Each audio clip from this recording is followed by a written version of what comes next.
Maximum লোক এটার নাম এই জন্য আমি রাখছি বিষাক্ত সাপ। পৃথিবীর সব সাপের বিষ নামানো যায়, এই সাপের বিষ নামানোর ওঝা এখনো পৃথিবীতে আসে নাই। কারণ এই সাপের বিষে মানুষের চরিত্র শেষ, মানুষের চোখ শেষ, মানুষের কান শেষ। আল্লাহ আল্লাহ রাসূলের কথা ম্যাক্সিমাম লোক সারাদিন একবারও মনে হয় না বিপদে পড়া ছাড়া। এই জন্য বলেছি, আল্লাহর হাবিব বলেছে, মানুষ হাসতে হাসতে এমন অপরাধ করে রে, মাশরিক থেকে মাগরিব পর্যন্ত জাহান্নামের দিকে এগিয়ে যায়। পৃথিবীর এক প্রান্ত থেকে আরেক প্রান্ত পর্যন্ত যতটা দূরত্ব, ওই তত সম পরিমাণ রাস্তা মানুষ জাহান্নামের দিকে এগিয়ে যায়। আর এই অপরাধরা হয় মানুষ হাসতে হাসতে খামখেয়ালি করে করে। আল্লাহর হাবিব বলেছেন, আমি আমার উম্মতগুলোকে বাঁচায় ধরে ধরে বাঁচাইতে চাই, আর আমার উম্মতগুলো আমার হাত পুশকে তারা জাহান্নামে চলে যায়। তার মানে হলো আল্লাহর হাবিব দেখিয়ে দিয়েছে আপনাকে আমাকে সঠিক পথ, আর আপনি আমি গায়ের জোরে নিয়ে বেছে নিয়েছি বেঠিক রাস্তা। তার মানে নিজের উপর নিচে জুলুম করতেছি। বন্ধু, আমি মিথ্যা কথা আপনাদেরকে বলবো এই কারণে, মিথ্যা সম্পর্কে বন্ধু আল্লাহর হাবিব, ওই যে হাদিস শরীফের আরেকটা অংশ, আল্লাহর হাবিব সরকারে মদিনা তিনি কি করলেন, সফরে বের হলেন। বের হওয়ার পরে তিনি দেখতে পাইলেন একটা মানুষের মাথা থেকে এই পর্যন্ত চামড়াটা লোহার চিরুনি দিয়ে তুলে ফেলা হচ্ছে। একদিক দিয়ে চামড়াটা তোলা হচ্ছে, আরেক দিক দিয়ে জোড়া লাগতেছে। একদিক দিয়ে তোলা হচ্ছে, আরেক দিক দিয়ে জোড়া লাগতেছে। এমনি করে করে বন্ধু চামড়া একদিক দিয়ে চলতেছে, আরেক দিক দিয়ে জোড়া লাগতেছে। আর চিৎকার হাহাকারে আকাশ বাতাস বাড়ি হয়ে যাচ্ছে। কিন্তু সেদিন কেউ তো শুনবে না, সেই চিৎকার সেই কান্না কেউ শুনবে না। তার কারণ হলো বন্ধু, আল্লাহ বলেছে জালেম যখন বিপদে পড়ে আমি তার জন্য কোনো সাহায্যকারী রাখি নাই। সতর্ক হতে হলে এখনই হতে হবে, মরার পরে সতর্ক হওয়ার কোনো সুযোগ নাই। আল্লাহর হাবিবকে প্রশ্ন করা হলো, ইয়া রাসূলুল্লাহ, আল্লাহর হাবিব প্রশ্ন করলেন ফেরেশতাদেরকে, এই লোকটাকে তার কি অপরাধ? এবার ফেরেশতারা বলল, নবী নবী গো, এই লোকটার অপরাধ হলো সকাল যখন হয় সে সকালে এই বাড়ি থেকে ওই বাড়ি, এই গ্রাম থেকে ওই গ্রাম, এই ইউনিয়ন থেকে আরেক ইউনিয়ন, এক দেশ থেকে আরেক দেশ। বাংলাদেশের মধ্যে অনেক সংবাদ পাঠক আছে, সংবাদ পাঠিকা আছে, পত্রিকায় লিপিবদ্ধ করা হয়, এবং বর্তমানে সোশ্যাল মিডিয়ার মধ্যে বন্ধু যেটা করে না সেটাও বলে, যেটা করে সেটাও বলে, আছে নাই? আল্লাহর হাবিবকে ফেরেশতারা জানিয়ে দিল ওই লোকটা হলো মিথ্যাবাদী। ওই মিথ্যা কথা বলার কারণে আল্লাহ রাব্বুল আলামিন তার জন্য সাজারা বহাল করে দিল।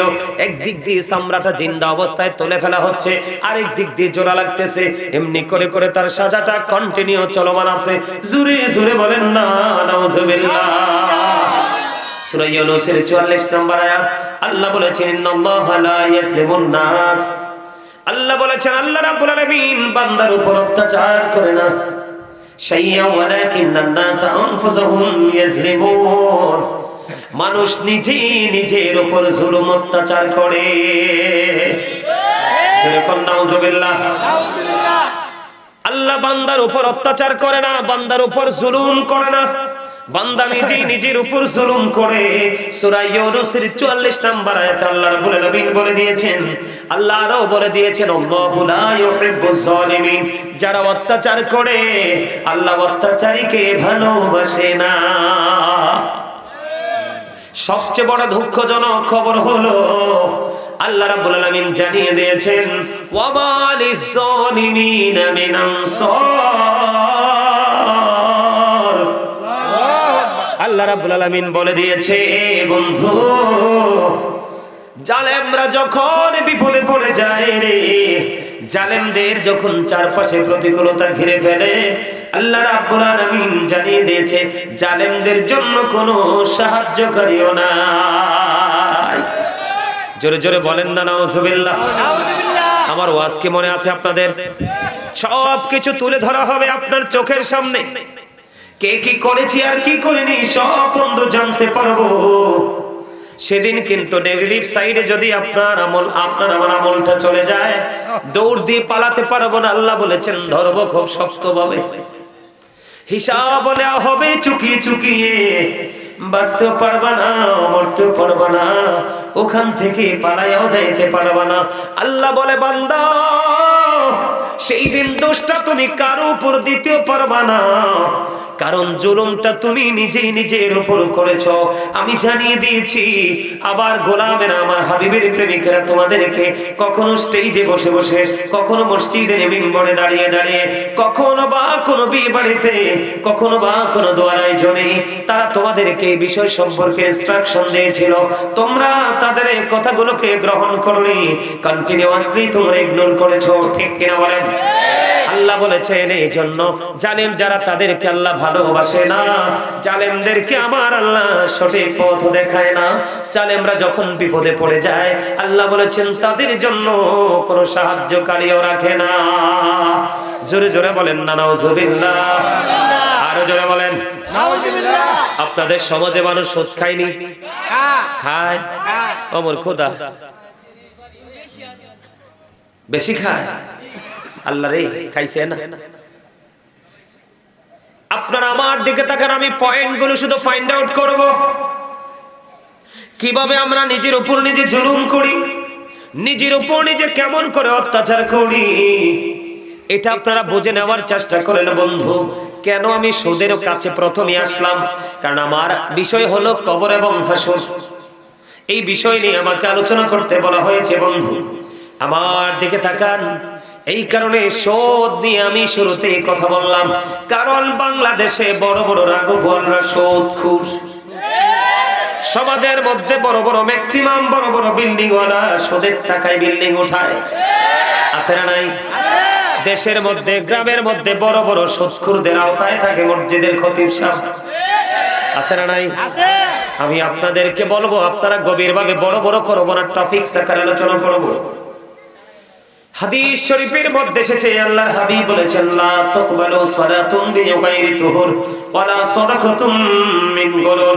আল্লাহর হাবিব জানিয়ে দিয়েছে, পবিত্রতা ছাড়া আমল কবুল হয় না। হালাল টাকা না হইলে কোনো দান কবুল হয় না। আল্লাহর হাবিব যখন মেরাজে গেল, মেরাজে যাওয়ার পরে জাহান্নামের দিকে নজর দিয়ে চাইয়া দেখেন, এক একটা মানুষের পেট এক একটা ঘরের মতো বড় বড়। ইয়া রাসূলুল্লাহ, ইয়া হাবিবাল্লাহ, নবী গো, ঘরের মতো বড় বড় পেটওয়ালা মানুষগুলো দেখলো আমার নবী। দেখার পরে জিবরাইলকে প্রশ্ন করলো, ভাই জিবরাইল, বলো না এই মানুষগুলো কে? জিবরাইল আলাইহিস সালাম একটা ডাক দিয়ে বলল, নবী গো, এরা হলো পৃথিবীর সুদখোর। জোরে বলেন না নাউজুবিল্লাহ। এরা হলো ওই দুনিয়ার সুদখোর। এরা সুদ খেয়েছে। আমার নবীজি বললেন, রে জিবরাইল, আমি চাইয়া দেখলাম তাদের পেটের মধ্যে শুধু সাপ আর বিচ্ছু দেখা যায়। সুদখোরের আবার লেবাস কিন্তু সুন্দর, মাথায় টুপি সব সময় থাকে, পাঞ্জাবিটা গায়ে থাকে, মসজিদে আজান দিলে সবার আগে যায়, মসজিদে পড়লে আজান সবার আগে যায়, নামাজ শেষে বাইরে এসে সুদের টাকা খায়। না না, আপনারা সুদের বিপক্ষের লোক না, সুদের পক্ষের লোক মনে হইতেছে। তাইলে আওয়াজ এত ছোট হইলো কেন? আপনারা আমার কথাই তো বুঝেন না, মন কই? মসজিদে পড়লে আজান সবার আগে যায়, নামাজ শেষে বাইরে এসে সুদের টাকা খায়। নামাজ হইল না রে তোর, নামাজের লইলি না খবর। ও মনে ধরলি নামাজ, পড়লি নামাজ সারা জীবন ভর। মনে ধরলি নামাজ, নামাজ হইল না রে তোর, নামাজের লইলি না খবর। বন্ধু সামর ইবনে জুনদুব রাদিয়াল্লাহু তাআলা আনহু থেকে হাদিস বর্ণিত, আমার নবী ফেরেশতা, ওনার নাম আমার নবীর সঙ্গী, সফরে বন্ধু বের হয়ে গেল। সফরে যখন বের হয়ে গেল, বের হয়ে যাওয়ার পরে নবীজি অনেকগুলো দৃশ্য দেখলো। এর মধ্যে একটা দৃশ্য হলো, একজন মানুষ রক্তের নদীতে সাঁতার কাটে। নবীজি দেখতেছে, নবীজির সঙ্গী হলো ফেরেশতারা। রক্তের নদীতে কিন্তু থাকা যায় না, রক্তের দুর্গন্ধ সহ্য করা যায় না। আপনি গরু জবাই করার পরে রক্তটা শুধু 1-2 দিন থাকলে দেখবেন, রৌদ্র যদি না আসে জমাট হয়ে থাকে, দুর্গন্ধে ওই জায়গায় আর হাঁটতে পারবেন না। এইরকম একটা রক্তের নদী আপনার আমার প্রাণের নবী দেখতে পাইলেন। পাওয়ার পরে নবীজি আবার দেখলেন লোকটা নদী দিয়ে সাঁতার কেটে কেটে পাড়ে আসতে চায়। এবার আমার নবীজি চাইয়া দেখলেন পাড়ের মধ্যে, কুলের মধ্যে আরেকজন পাথর নিয়ে দাঁড়িয়ে আছে। লোকটা যখন পাড়ে আসতে চায় তাকে পাথর মারা হয়। হাজার চেষ্টা করার পরেও লোকটা কুলে উঠতে পারে না। আল্লাহর হাবিব ওই সঙ্গী ফেরেশতাদেরকে প্রশ্ন করলেন, তোমরা বলো না এই মানুষটা কি? নবী গো, এই মানুষটা হলো দুনিয়ার সুদখোর। এত ভয়ঙ্কর খবর বন্ধু। আল্লাহর হাবিব বলেছেন, যিনি সুদ খায়, যিনি সুদ দেয়, যিনি সুদের সাক্ষী হয়, যিনি সুদের স্ট্যাম্প লেখে, যিনি সুদের টাকা কালেকশন করার কাজে নিয়োজিত থাকে, আল্লাহর হাবিব বলেছেন সবার অপরাধ সমান, সবার সাজাও সমান। কারণ হলো অপরাধ যিনি করে, অপরাধ করার পরে যদি প্রশ্রয় পাওয়ার সম্ভাবনা না থাকে, সে কোনোদিন আর অপরাধ করবে না। আপনি দেখবেন চোর যদি চুরি করে আসে, চুরির মাল যদি রাখার জায়গা না পায় আর কোনোদিন চুরি করতে যাবে না। এই জন্য বন্ধু, চোরের চাইতে বড় খারাপ হলো চোরকে যিনি প্রশ্রয় দেয়। মহিলারাও কিন্তু এখন ডিজিটাল কায়দায় সুদ খায়, জানেননি আপনারা এটা? মহিলারা ডিজিটাল কায়দায় সুদ খায়। টাকা হাওলাত চাইলে আপনি পাবেন না। যখন বলবেন সুদ দিব, তখন বলবে আমার দুলাভাই তো বিদেশ, তাকে বুবুর কাছে টাকা আছে, যদি সুদ দিতে চাও আমি এনে দিতে পারি, কিন্তু একেবারে ডাহা মিথ্যা কথা, এগুলো নিজেরই টাকা। কথা কন না কেন? আমি আপনাকে বলি, বুখারী শরীফের মধ্যে এসেছে হাদিস খানা, নারী হোক পুরুষ হোক, 10 টাকা দিয়ে যদি কেউ জামা বানায়, এর মধ্যে 9টি টাকা হালাল, 1টি টাকা মাত্র হারাম। 1টি টাকা মাত্র হারাম।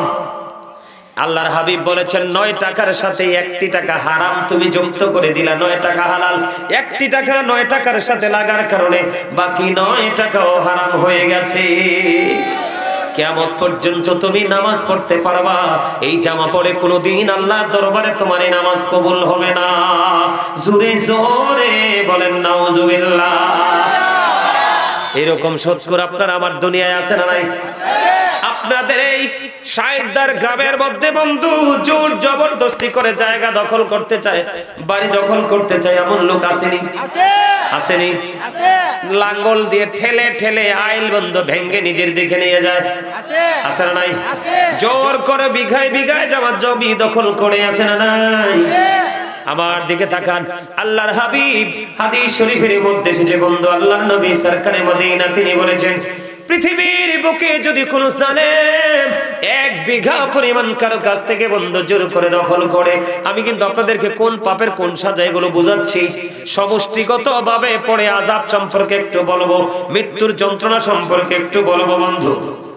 আল্লাহর হাবিব জানিয়ে দিয়েছে, তোমরা আমার দিকে তাকাও, আল্লাহ রাসূল জানিয়ে দিয়েছে পৃথিবীর বুকে কেউ যদি জোর করে 1 বিঘা পরিমাণ জায়গা দখল করে, আপনার আমার প্রাণের নবী জানিয়ে দিয়েছে কাল কিয়ামতের দিন নারী হোক বা পুরুষ হোক, যেই যেই ক্যাটাগরির হোক না কেন, যদি জায়গা দখল করা জালেম হয়, আল্লাহর হাবিব জানিয়ে দিয়েছে তার গলার মধ্যে 7টা পৃথিবী মালা বানায়া ঝুলাই দেওয়া হবে রে। এই মালা নিয়া বহন করতে হবে। ওই যে বলেছি বাঁচতে পারবা না, মরতে পারবা না, পালাইতেও পারবা না, ও বন্ধু ধরবে খুবই শক্ত ভাবে।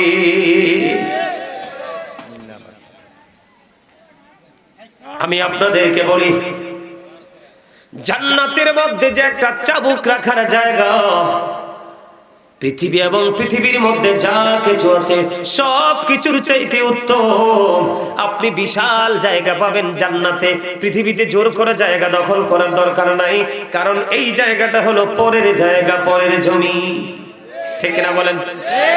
ওই একটা গজল আছে না, পড়ের জায়গা পড়ের জমি ঘর বানায়া আমি রই, আমি তো সেই ঘরের মালিক নই। আসলে কি আপনি আমি সেই ঘরের মালিক? হাজারের মালিক? যেই কোনো মুহূর্তে চলে যেতে আছে না নাই? এজন্য বলছি বন্ধু, জান্নাতের মধ্যে একটা গাছ আছে, একটা বৃক্ষ আছে, পৃথিবীর একটা দ্রুতগামী দৌড়াইতে পারে দ্রুতগামী ঘোড়া। এই জান্নাতের ছায়ার নিচে, গাছের ছায়ার নিচে যদি কমপক্ষে একটানা 70 বছর যদি সফর করে, তারপরেও একটা গাছের ছায়া ঘুরে শেষ করতে পারবে না। জান্নাত এত বিশাল হবে। বন্ধুরে আমার, শুধু তাই নয়, জান্নাতের মধ্যে কমপক্ষে 100টি স্তর আছে। কয়টি? এর মধ্যে একটা স্তর থেকে আর একটা স্তরের দূরত্ব আসমান এবং জমিনের মধ্যে যতটুকু পার্থক্য, ততটুকু সমপরিমাণ জায়গার গ্যাপ। একটা স্টেপ থেকে আর একটা, জোরে জোরে কন্যা সুবহানাল্লাহ। তাহলে পৃথিবীর বুকে জায়গা নিয়ে দৌড়াদৌড়ির দরকার আসেনি? দুইটা গেল। খেয়াল করবেন, বর্তমানে যেগুলো সবচেয়ে খারাপ কাজ, আমি এগুলো নিয়ে আপনাদেরকে বন্ধ কথা শোনাই। আপনারা কি রাগ হইতেছে? মনে দিয়ে চলে যায়। আচ্ছা, যারা যাওয়ার চলে যাইব। আচ্ছা, বুঝতে পারছি। আচ্ছা, বুঝতে পারছি। না, আমি একটু জিগাইলাম আর কি। কারণ উচিত কথা কিন্তু অনেকেরই গায়ে সয় না। আমার দিকে দেখেন, আজকে আরো কিছু তেতু সত্য কথা বলবো, তেতু উচিত। যদিও কথাটা সত্য, কিন্তু শুনতে একটু টক টক লাগবে আর কি, একটু জানার দরকার আছে না? আরে যারা বলেন আছে না নাই? এবার আসেন বন্ধু, আল্লাহর হাবিব ওই যে বলেছি সঙ্গী হলো ফেরেশতারা। এদিকে তাকান, আমাদের অপরাধগুলো, আমি বর্তমান প্রেক্ষাপটে বড় বড় অপরাধগুলো বন্ধু একটুখানি আপনাদেরকে আমি বুঝাই। আল্লাহর হাবিব তিনি জানিয়ে দিয়েছে, সফরে বের হলো দুইজন সঙ্গী ফেরেশতা। আল্লাহর হাবিব দেখতে পাইলেন একজন মানুষকে আরেকজন পাথর মারতেছে, একটার পর একটা পাথর মারতেছে, মাথাটা ভেঙে যাচ্ছে। পাথর মারা যখন শেষ হয়, মাথাটা ভেঙে চুরে চূর্ণ বিচূর্ণ হয়ে যায়। যিনি পাথর মারতেছে উনি আবার পাথরগুলো খুঁজে আনার জন্য, কুড়িয়ে আনার জন্য যায়। পাথরগুলো যখন তিনি কুড়িয়ে নিয়ে আসার পরে আয়েশা দেখে তার মাথাটা ভাঙ্গা, মাথাটা আবার ইনটেক হয়ে গেছে। আল্লাহু আকবার বলেন না? কত ভয়ঙ্কর যন্ত্রণা খেয়াল করছেননি? একবার পুরো মাথাটা ভেঙে চূর্ণ করে দেয়, পাথরগুলো খুঁজে আনতে আনতে আবার মাথাটা পরিপূর্ণ হয়ে যায়। এমনি করে করে কন্টিনিউ বন্ধ, তার উপরে সাজাটা চলতেছে, এই সাজাটা বহাল চলতেছে। আল্লাহর হাবিব ওনার সঙ্গী ফেরেশতাদেরকে প্রশ্ন করলো, এই মানুষটা কে রে? এই মানুষটার অপরাধ কি? এবার ওই ফেরেশতারা নবীকে বললেন, ইয়া রাসূলুল্লাহ, ইয়া হাবিবাল্লাহ, নবী গো, ওই মানুষটা হলো দুনিয়ায় এমন অপরাধ সে করেছে, সে রাতের বেলা নামাজ না পড়ে ঘুমাই যাইতো এবং কোরআন তেলাওয়াত শিখার পরে কোরআন না পড়তে পড়তে সে পুরো কোরআনটা ভুলে গেছে। জোরে কন্যা নাউজুবিল্লাহ। আমাদের দেশে, আমাদের সমাজে অনেক মৌলবী আছে কোরআন পড়তে হাফেজ, এখন ভুলে গেছে। আর ম্যাক্সিমাম লোকে তো রাতের বেলা চা দোকানে আসার সময় দেখছি আপনাদের ওইদিকে টিভি গুলাতে টিভি চলতেছে, মুরব্বী দাড়িগুলা লাল, লজ্জা শরমের বালাই নাই, টুপি মাথায়, দাড়িটি লাল টকটকে, পাঞ্জাবি পরানো, সিনেমা দেখতেছে। আরে নাউজুবিল্লাহ কর না কিল্লি, আরে জোরে টুপি মাথায় দিয়ে সিনেমা চাইলে সব হয় না? সব হয় না? কি হয়? গুনাহ হয়। যাক আলহামদুলিল্লাহ, আপনারা এটা বুঝতে পেরেছেন, এটার জন্য ধন্যবাদ। যাবেন কখনো? যাবেন? ওই এটা হচ্ছে মিনি সংসদ। এটা কি মিনি সংসদ, ছোট সংসদ। এই সংসদে কি হয় জানেন? বাংলাদেশের জাতীয় সংসদে আপনার কি হয়, বাংলাদেশের উন্নয়ন নিয়ে লাভ ক্ষতির হিসাব কষানো হয়। আর এই মিনি সংসদের মধ্যে হয় এই সমাজের মধ্যে, এলাকার মধ্যে, পাড়ার মধ্যে যত ধরনের মানুষের বিপদ আছে সব। ঠিক তো বটে? তাহলে ওখানে যাওয়া যাবে না? ওখানে যাওয়া যাবে। তাহলে যারা ইচ্ছে করে নামাজ ছেড়ে দেয়, কোরআন তেলাওয়াত ছেড়ে দেয়, তাদের মাথাটা কি করা হয়? ভেঙ্গে ফেলা হয়, আবার জোড়া লাগে, আবার ভাঙ্গে। এইভাবে চলতে চলতে বন্ধু চলতে থাকবে সাজা। বাঁচতে পারবা না, মরতে পারবা না, পালাইতেও পারবা না। এবার আসেন, আমাদের দেশে মোবাইল আসেনি?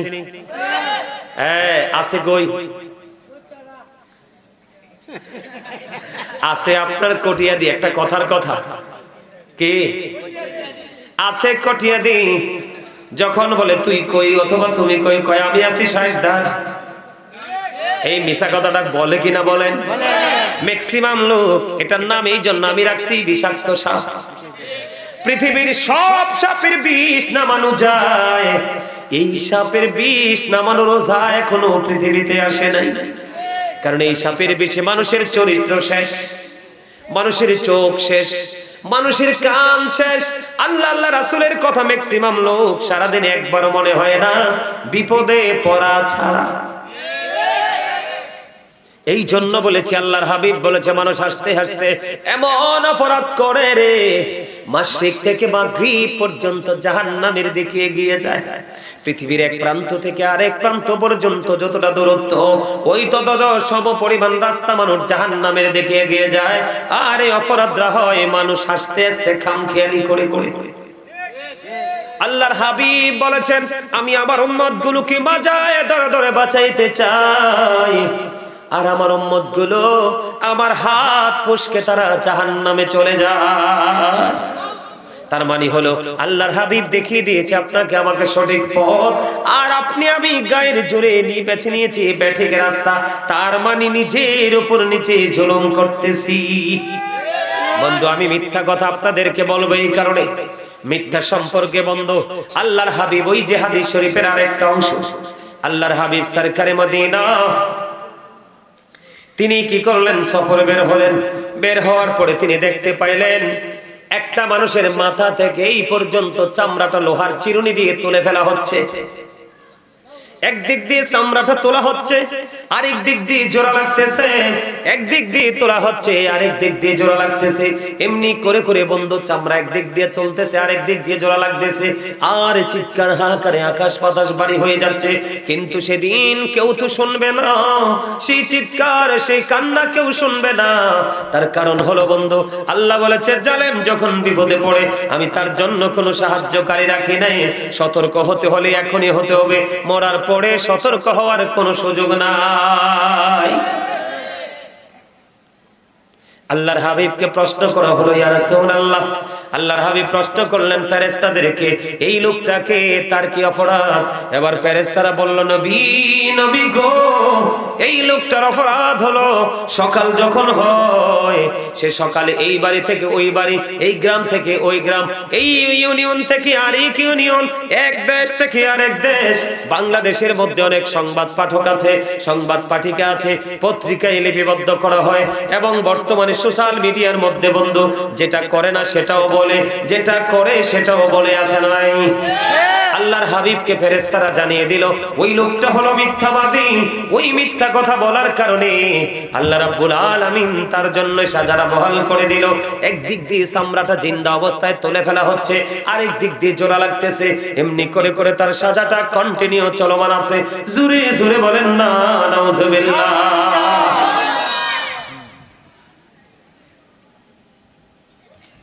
আল্লাহর হাবিব দেখতে পাইলেন একটা বড় কূপ, আগুনের কূপ, আগুনের চুলা। এই চুলার মধ্যে দেখতে পাইলেন বন্ধু উলঙ্গ নারী পুরুষ। উলঙ্গ নারী পুরুষ দেখার পরে নবীজি সঙ্গে ফেরেশতাদেরকে প্রশ্ন করলো, ও ফেরেশতারা রে, এই যে উলঙ্গ নারী পুরুষগুলো আগুনের চুলার মধ্যে দেখা যায়, এরা কারা? এদের কি অপরাধ? এবার ওই ফেরেশতারা যখন প্রশ্ন করলো, ফেরেশতারা উত্তর দিয়ে দিল, ইয়া রাসূলুল্লাহ, এরা হলো দুনিয়ার ব্যভিচার করনেওয়ালা বান্দা বান্দি। আছে না নাই? এই বাংলাদেশে আছে না নাই? এই মোবাইল নামক এই যে বললাম সাপ, এই মোবাইলে বন্ধু ঘর থেকে বউকে বের করে নিয়ে যায়, ঘর থেকে মেয়েকে বের করে নিয়ে যায়, ছেলে মেয়েদের পড়াশোনা থেকে বিরতি দিয়ে দেয়। মানুষের এখনকার মানুষের চরিত্র নাই বললেই চলে। আপনি মনে করবেন নামাজ নাই, রোজা নাই, সত্য কথা নাই, সুদ ঘুষ অন্যায় অপরাধ এমন কোন অপরাধ নাই যে মানুষের দ্বারা হচ্ছে না। এই যে আগুনের চুলার কথা বললাম, আগুনটা কেমন জানেননি? আগুনের চুলার কথা বললাম বন্ধু, আমাদের মধ্যে ভয় ভীতি তো মোটেও নেই। আপনারা মনে রাখবেন, আপনি যত বড়ই নিজেকে ইমানদার দাবি করেন, আপনার সিনায় যদি আল্লাহর প্রতি ভয় না থাকে, তাহলে আপনি কোনোদিন পরিপূর্ণ হতে পারবেন না। ভয় বড় একটা নিয়ামত। হযরত আবু হুরায়রা রাদিয়াল্লাহু তাআলা আনহু থেকে হাদিস কানা বর্ণিত, আপনার আমার প্রাণের নবী, দো জাহানের বাদশা নবী, রাহমাতাল লিল আলামিন, তিনি নবীজি জানিয়ে দিয়েছে, আমার দিকে তাকার বন্ধু, আপনার আমার প্রাণের নবী বলে দিয়েছে, জাহান্নামের আগুনটাকে আল্লাহ 1000 বছর তাপ দিল, আগুনের রং হয়ে গেল লাল।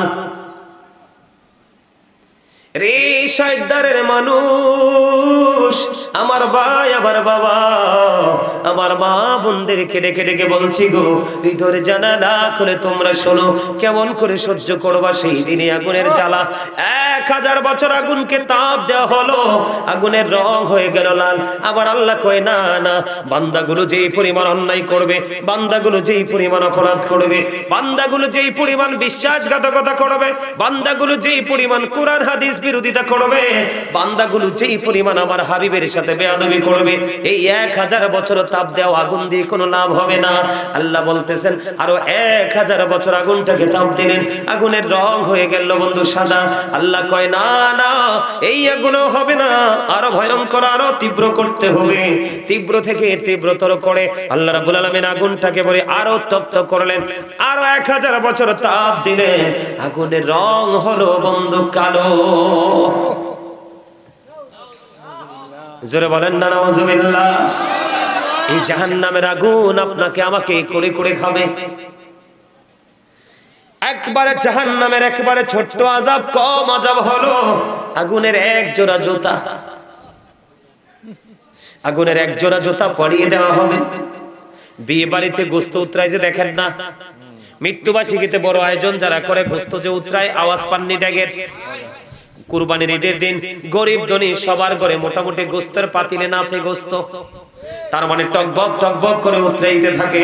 আগুনের জুতাটা পায়ে লাগাইতে দেরি, ও আল্লাহর বান্দা যদিও ঠিক সে নাফরমান বান্দা, তার মাথার মগজটা উতরাইতে থাকবে বন্ধু গরুর গোশতের পাতিলের চাইতে আর ভয়ঙ্কর ভাবে। কি করবা সেদিন? তোমার বন্ধু কেউ হবে না। পৃথিবীতে মা বাবাকে মানছো না, রাসূলকে মানছো না, তোমার মসজিদের ইমাম সাহেবকে মানো নাই, হক্কানি আলেমদের ওয়াজ শুনে আরো কটূক্তি করেছো। ঠিক না ঠিক? এটা হচ্ছে কি হচ্ছে না? সহ্য করতে পারবেন না সেই আযাব? বন্ধুরে আমার, আগুনের তাপ সহ্য করা যাবে না। মা আয়েশা প্রশ্ন করলো, ইয়া রাসূলুল্লাহ, ইয়া হাবিবাল্লাহ, নবী গো, ও নবী, কাল কিয়ামতের দিন নারী পুরুষ কি একত্রিত হয়ে উঠবে? নবীজি বললেন হ্যাঁ। তাদের পরনে কি পোশাক থাকবে না? নবীজি বললেন না না, তাদের পরনে কোনো পোশাক থাকবে না, পুরো পুরুষরা খতনাবিহীন অবস্থায় থাকবে। এই পৃথিবীতে ইমানদার মুসলমানদেরকে খতনা করা হয়, ওই হাসরের ময়দানে প্রত্যেকটা মুসলমান খতনাবিহীন অবস্থায় থাকবে। তার মানে মায়ের উদর থেকে আমরা যেমন এসেছি ঠিক তেমন ভাবে আমরা দণ্ডায়মান হবে। আমার রাসূলকে প্রশ্ন করা হলো, ইয়া রাসূলুল্লাহ, নারী পুরুষ উলঙ্গ থাকবে, কেউ কি কারো দিকে নজর দিবে না? আমার নবীজি বললেন, আয়েশা রে, ওই হাসরের দিনটা তো ভয়ঙ্কর হবে, এত ভয়ঙ্কর হবে, সেই দিন কেউ কারো দিকে নজর দেওয়ার মতো সুযোগ থাকবে না। এত ভয়ঙ্কর হবে, গর্ভবতী মহিলারা তাদের সন্তান প্রসবের আগেই তাদের গর্ভপাত হয়ে যাবে। বাচ্চাটা এখনকার মা একজনের বাচ্চা প্রসব হওয়ার জন্য কত সচেতন বাবা মা আপনজন। বন্ধু, নরমাল ডেলিভারি না হইলে সিজার করা হয়, কিন্তু দেখেন ওই দিনটা তো ভয়ঙ্কর হবে। বাচ্চা মায়ের উদর থেকে ডেলিভারির সময় আসার আগে বাচ্চাটা প্রসব হয়ে যাবে, মা জানতে পারবে না। স্তন্যপায়ী যে প্রাণীগুলো থাকবে তাদের স্তন্যদায়ের কথা বলে যাবে। আল্লাহ রাব্বুল আলামিন আকাশকে পরিপূর্ণভাবে গুটিয়ে নেবে, যেমনি ভাবে পৃথিবীর মানুষ তার লিখিত দপ্তরটাকে গুটিয়ে নেয়।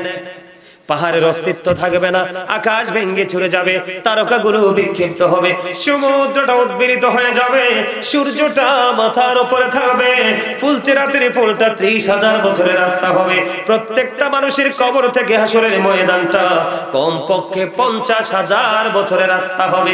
জোরে জোরে বলেন না আল্লাহু আকবার। 30,000 বছরের রাস্তা পার হওয়া কি সহজ বিষয়? কতটা ইজি হবে বন্ধুরে আমার, অত্যন্ত ভয়ঙ্কর কঠিন হয়ে যাবে। আপনারা আরো কি শুনবেন? ভয়ঙ্করতাটা কত কঠিন হবে শুনবেন।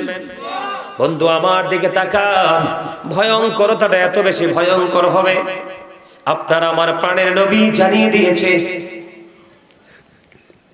এই পৃথিবীর বুকে মানুষ খাবারের চাহিদা আছে কি নাই?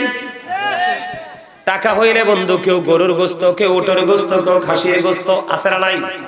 যার ক্ষমতা যেটা আছে সে খাইতে পারে। কিন্তু বন্ধু ওই পার এত ভয়ঙ্কর, পাপীদের জন্য একটা খাবার বরাদ্দ করেছে, পাপী নোংরা মানুষগুলোর জন্য একটা খাবার বরাদ্দ করে রেখেছেন আমার আল্লাহ। ওই খাবারটার নাম হলো তিনাতুল খাবার। নাউজুবিল্লাহ বলেন না। ইয়া রাসূলুল্লাহ, ইয়া হাবিবাল্লাহ, নবী গো, এই তিনাতুল খাবারটা কি গো নবী? আমার আপনার প্রাণের নবী বলে দিয়েছে, এই তিনাতুল খাবারটা হলো আরেকটা জাহান্নামীর নিংড়ানো রক্তপুঁজ।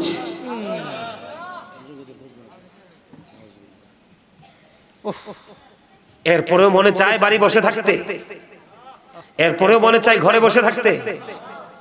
কি নিয়ে যাবেন কবরে? কবরের জন্য কোনো প্রস্তুতি নিতে পারছে? কোনো প্রস্তুতি নাই।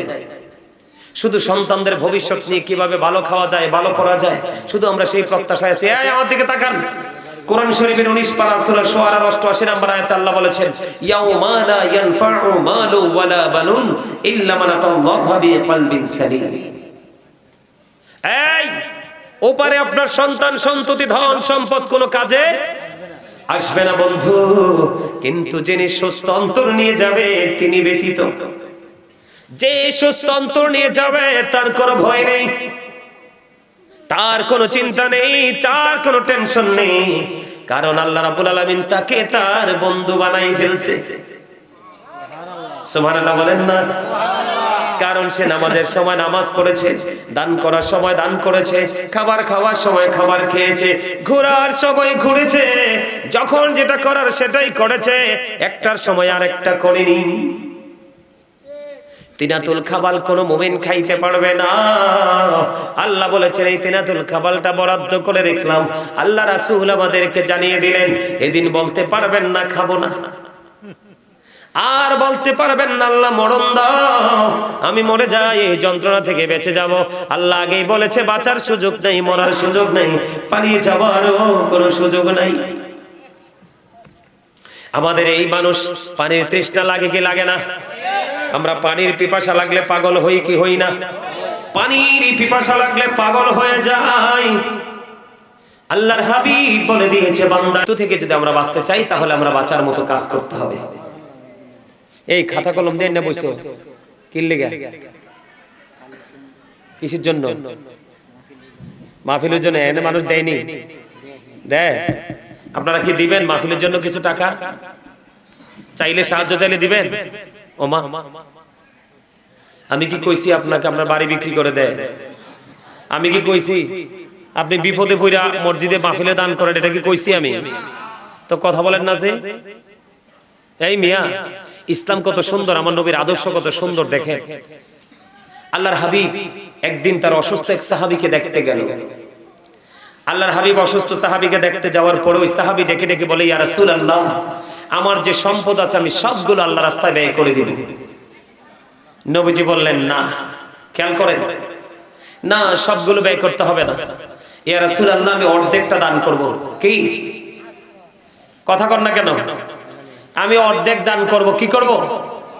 আমি অর্ধেক দান করব। নবীজি বললেন, না। দেখেন, পুরোটা দান করতে বলছে সেটাও না, অর্ধেক দান করতে বলছে সেটাও না। এবার নবীজি কি বললেন, নবী গো, তাহলে আমি 3 ভাগের 1 ভাগ দান করব। আমার নবী বললেন ঠিক আছে, তাহলে তুমি 3 ভাগের 1 ভাগ দান করে নাও। আমার এই হাদিস শরীফটা আপনারা বুঝেন নাই। নবীজি কি চাইলে পুরোটা দান করতে বলতে পারতো না? বলছেনি। অর্ধেকটা দান করার সময় সম্মতি দিতে পারতো না? দিছিনি। কিন্তু কেন দিলেন না প্রশ্ন আসেনি। নবীজি বলেছে যে তোমরা দান করো, তবে ওই দান করো না যেই দান করলে তোমার চলে যাওয়ার পরে তোমার সন্তান ভিক্ষুক হয়ে যাবে। দেখছেননি কত বড় প্রেম, সিস্টেম কত মধু, দেখছেননি যে তুমি ইন্তেকাল করার পরে তোমার সন্তান হাত পাতবে অন্যের কাছে, এই অবস্থায় সন্তানকে রেখে না যে তুমি তার জন্য কি করো, সম্পদ রেখে যাও। তবে হ্যাঁ, আমি যদি আরেকটা হাদিস শরীফ আপনাদেরকে শোনাই, আব্দুল্লাহ ইবনে মাসউদ রাদিয়াল্লাহু তাআলা আনহু থেকে হাদিস বর্ণিত। নবীজি একদিন সাহাবায়ে কেরামকে বললেন, তোমাদের মধ্যে এমন কি কেউ আছো যে নিজের সম্পদের চাইতে ওয়ারিসের সম্পদ পছন্দ করো? নবী গো, আমাদের মধ্যে এমন কেউ নাই যে নিজের সম্পদের চাইতে ওয়ারিসের সম্পদ বেশি পছন্দ করি। এবার নবীজি বলতেছে, তুমি ইন্তেকাল করার আগে যে এগুলো দান করে যাবে এগুলো হলো তোমার নিজের সম্পদ, আর পৃথিবীতে তোমরা যা রেখে যাবে এগুলো হলো তোমার ওয়ারিসের সম্পদ। বলে কেমন? বাবা কিন্তু সম্পদ রেখে দিয়ে গেছে, বাবা চলে যাওয়ার পরে, মরার পরে কিন্তু আয়েশা আর মালিকানা দাবি করতে পারবে?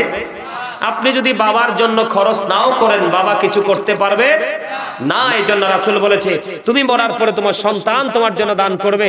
এই অবস্থায় তুমি এই চিন্তা করেন না থেকে তুমি কি করে ইন্তেকাল করার আগে তোমার সম্পদটা তুমি পুঁজি করে নিয়ে যাও, কারণ ওপারটা অত্যন্ত ভয়ঙ্কর। এখানে আরেকটা বিষয় হলো, সূরা বাকারার একবারে প্রথম নাম্বার, দ্বিতীয় নাম্বার আয়াতে আল্লাহ বলেছেন, আল্লাযীনা ইউমিনুনা বিল গায়বি ওয়া ইউকিমুনাস সালাতা ওয়া মিম্মা রাযাকনাহুম ইউনফিকুন। আল্লাহ রাব্বুল আলামিন বলেছেন, সাবধানী ওরাই, ঈমানদার ওরাই কারা, যারা অদৃশ্যে বিশ্বাস করে এবং সালাত কায়েম করে। আল্লাহ বলেছেন, আমি যে দৌলত সম্পদ দিয়েছি, সম্পদ থেকে যারা ব্যয় করে। কথা বুঝতে পারছেন? আপনি বিশ্বাসও করতে হবে, আমলও করতে হবে, এবং অর্থ থেকে কিছু দানও করতে হবে। মসজিদে হোক, মাদ্রাসায় হোক, রাস্তায় হোক, মাহফিলে হোক। আমরা যে মুসলমান, এই আমাদের মধ্যে প্রেমের বন্ধন শক্ত করে গড়ে তুলতে হবে। দেখছেননি হিন্দুরা কিভাবে খেপছে? আজকে আপনারা দেখছেন কিনা জানি না, বাংলাদেশের বিভিন্ন বর্ডার দিয়ে হিন্দুরা বাংলাদেশে ঢোকার চেষ্টা করেছে বাংলাদেশের মানুষকে আক্রমণ করার জন্য। আপনারা দেখেন অনলাইনে, টিভিতে আসতে আজকে কথা বলেন, তারা দেখবেন তাদের ধর্মের চর্চা কিভাবে করে। তার ধর্মের কিন্তু কোনো অস্তিত্ব নাই। কোরআন হাদিসে তাদের ধর্মের কোনো কি নাই, কোনো অস্তিত্ব। এটা কোনো ধর্মই না। কথা কি বুঝতে পারছেন? কথা কি বুঝতে পারছেন? তারপরও আমরা তাদের ধর্মকে কি করি? সম্মান করি। তারাও মানুষ, আমরাও মানুষ।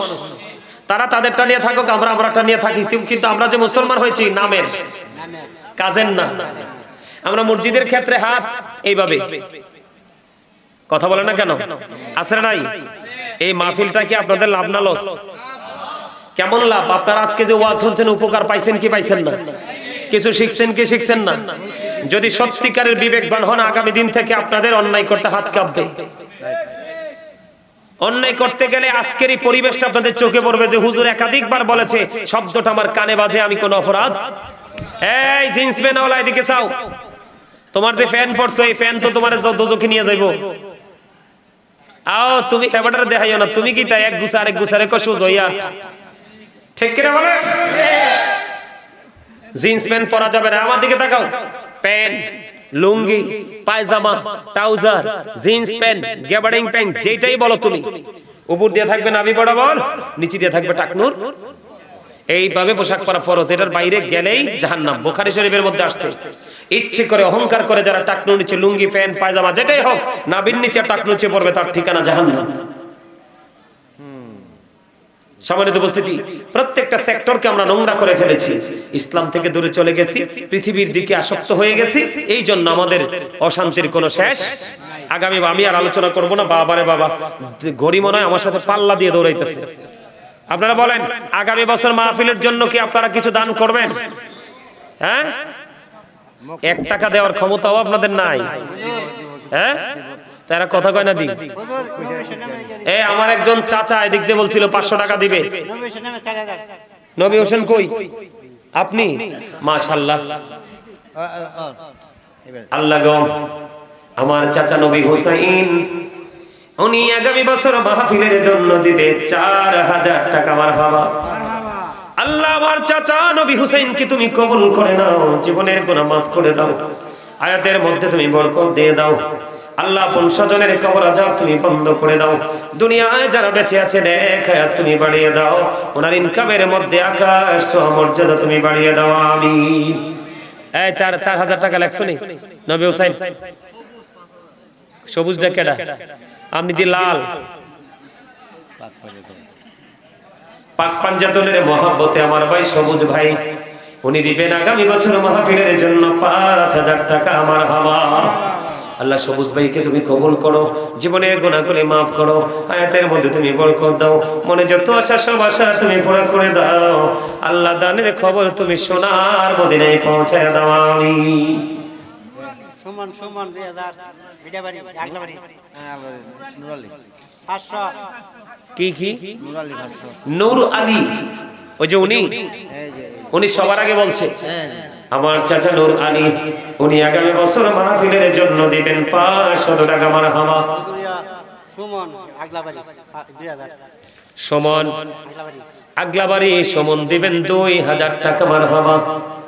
আল্লাহ সুমনকে তুমি কবুল করে নাও, নূর আলীকে তুমি কবুল করে নাও, জীবনের গুনাহ মাফ করে দাও, হায়াতের মধ্যে বরকত দাও, কবরবাসীর কবর আযাব তুমি বন্ধ করে দাও, কিয়ামত পর্যন্ত তোমার আল্লাহ তোমার রহমত দ্বারা তাদেরকে পরিপূর্ণ করে দাও, আমিন। এও মুনাজাত দিয়ে যায়েন, দেন বা না দেন, আপনারা না দিলেও তারা মাহফিল করাবে, কারণ যার সিনায় যে প্রেম ঢোকে সেই কোনোদিন জীবন থাকতে তার প্রেমকে কলঙ্কিত করে। আপনারা দিলেও তারা মাহফিল করাবে, না দিলেও করাবে, তবে আপনারা সব দিলে সুন্দর। আব্দুল্লাহ আব্দুল দিবেন 1000, আব্দুল দিবেন 1000 টাকা। মারহাবা। আরো জোরে বলেন মারহাবা। আল্লাহ কবুল করো, মঞ্জুর করো, দানের খবর সোনার মদিনায় পৌঁছায় দাও, এই দানের ওসিলায় জীবনের গুনাহ মাফ করে দাও, আয়াতের মধ্যে তুমি বরকত দিয়ে দাও, জোরে জোরে কন্যা আমিন। মা বোনদের কাছে লোক পাঠাইছেন নি?